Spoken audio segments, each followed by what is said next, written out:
Le radis de la méduse. Chapitre 19. Le procès. Jordan et Jean étaient tige à tige.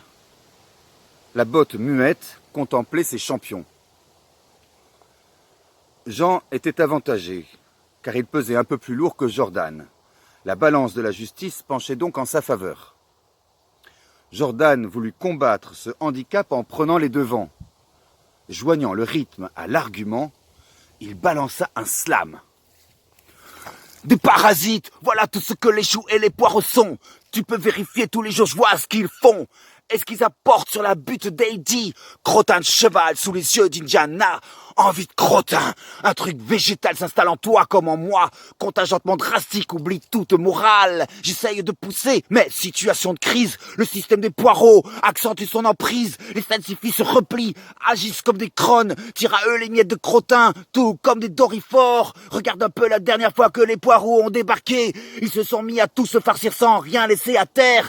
Peur de manquer de pouce. Comme des vermisseaux, ils nous repoussent. Compétition oblige, le partage se fait rare. Des guerres de fruits et de légumes s'annoncent dans nos travées. Pourquoi pas? Si c'est la guerre, je veux la vivre. Je vais survivre.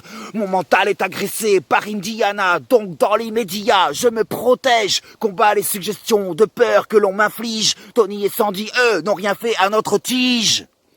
Nigna! Crièrent les salsifis, et ils saluèrent la performance de Jordan par une pluie de petits pois qui crépita sur son plateau, tandis que les 1000 pattes émettaient une stridulation hystérique et que les perce-oreilles faisaient la hola. Les petits pois s'entassèrent tant et si bien que Jordan descendit à seulement 3 radicelles du sol.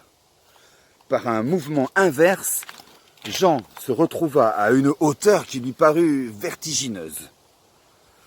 Sans se laisser décontenancer, il se pencha par-dessus le rebord du plateau et prit la parole en ces termes. « Tes parents ne sont pas des salsifis, Jordan. C'est un criquet qui t'a engendré entre ses élytres et une limace qui t'a nourri de sa bave. Où s'arrêtera ta perfidie? Quels outrages plus grands Heidi peut-elle encore attendre d'un légume ingrat et corrompu? Ignores-tu que nous manquons tous de crottin de cheval depuis que les combats s'enlisent? Et le jus de poireau versé pour nous nourrir, tu appelles ça rien du tout? Te voilà mêlant l'orge et l'ivraie, fomentant la discorde au lieu d'encourager les tiens à produire des machines de guerre. C'est toi, la fameur. Les poireaux ont besoin d'une base arrière fiable, et nul doute qu'ils sauront récompenser les efforts des salsifis méritants. Écoutez-moi, vous tous, Heidi est une ouvrière agricole. Elle respecte à la lettre les instructions de Malabar. Obéissons-lui sans tergiverser. Nyeh, grommelèrent les salsifis, dubitatifs. Quelques-uns jetèrent un petit pois ou deux par acquis de conscience. Jean descendit d'une radicelle. Jordan répliqua. « Si Heidi est l'ouvrière agricole que tu prétends, où est-elle? Pourquoi se dérobe-t-elle à cette audience? Tout le monde sait qu'elle viole les droits des légumes en retenant Tony et Sandy prisonniers, et pas que leurs droits. J'exige de savoir pour quelles raisons ils ont été arrêtés et où ils se trouvent. De plus, je les appelle à témoigner sur les conditions de leur détention. » Nya! Hurlèrent les salsifis en se balançant d'avant en arrière pour propulser les petits pois. Malheureusement, la première salve s'était accumulée d'un seul côté du plateau de Jordan. Un petit pois de trop fit s'effondrer la pyramide probatoire par-dessus bord. Le salsifi remonta de 3 radicelles. Comme, parfois, un léger recul prélude à une grande avancée, Jean décida de profiter de l'occasion pour faire une concession.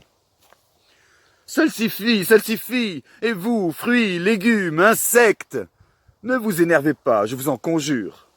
Ce n'est pas du tout ce que vous croyez. Et pour prouver ce que j'avance, j'envoie immédiatement une araignée chercher les témoins. Vous vous rendrez compte qu'ils passent un agréable séjour. Gna gna gna gna gna, répondirent les salsifis qui, pour marquer leur approbation, jetèrent quelques petits pois sur son plateau. Jean remonta de 2 radicelles pour se retrouver quasiment au même niveau que Jordan. Les deux plaideurs se toisèrent des racines au feuillage. L'araignée finit par revenir, tirant Tony, ligoté avec un fil de soie. Heidi la suivait péniblement en s'appuyant sur 2 salsifis de sa garde personnelle. Elle était accompagnée d'une escorte armée de flagelles de tétard. Un murmure de surprise parcourut l'assemblée. « Il n'y a pas de trace de Sandy sous le panier à salade, » annonça le chou d'une voix affaiblie. « Apparemment, elle s'est évadée. Quand on avait, écoutez-le, il vous dira qu'il a été bien traité. » Tandis qu'elle s'exprimait en ces termes, Jordan envoya un message à tous les membres du FLS sur une fréquence cryptée. « Soyez prêts à agir. En cas de pépin, appliquez le plan P. » L'araignée hissa Tony sur un turicule et lui enleva sa camisole. « Elle m'a torturé !» cria le navet en désignant Heidi. Il ajouta « Ça faisait mal !» Un grondement de colère parcourut la botte dont l'attention haineuse se fixa sur le chou.